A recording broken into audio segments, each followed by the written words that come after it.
আপনাদের যে দাবি সেই দাবির প্রতি আমি পূর্ণ সংহতি জ্ঞাপন করছি।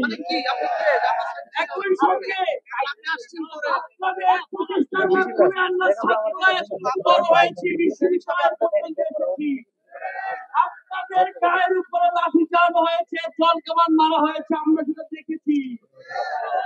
গণ অভ্যুত্থানের পরে শিক্ষকদের উপরে এভাবে লাঠিচার্জ হতে পারে না। এটা একটা গণতান্ত্রিক দেশের পরিবেশ নয়। দাবি নিয়ে এসেছেন।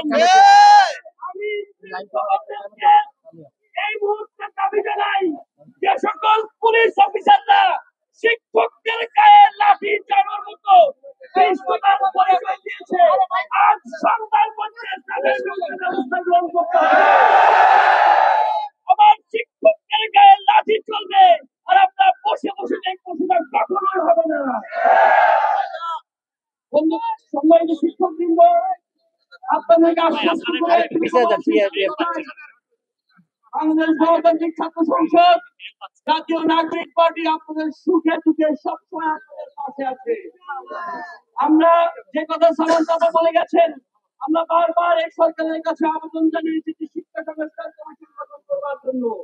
আপনাদের যেমন করে শিক্ষায় সমস্যা আছে, আমরা যারা ছাত্ররা আছি, আমরা শিক্ষার ক্ষেত্রে অনেকগুলো সমস্যার সম্মুখীন হই। সবগুলো সমস্যার সমাধানের জন্য শিক্ষা সংস্কার কমিশন গঠন করা দরকার। দিন দিন আপনারা এরকম রাস্তায় নামবেন, দিন দিন আমরা রাস্তায় নামবো, এটা বাংলাদেশের পরিবেশ হতে পারে না।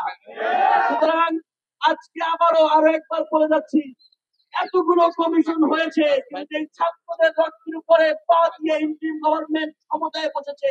সেই ছাত্রদের একটা শিক্ষকদের সমস্যা সমাধানের জন্য শিক্ষা সংস্কার কমিশন গঠন করতে হবে। আপনাদের দাবির প্রতি পুরো সংহতি আমরা নিন্দা জানিয়ে আপনাদের সঙ্গে সকল নেতৃত্ব দাবির সঙ্গে থাকবার প্রত্যয় ব্যক্ত করে আমার বক্তব্য এখানে শেষ করছি। আসসালামু আলাইকুম।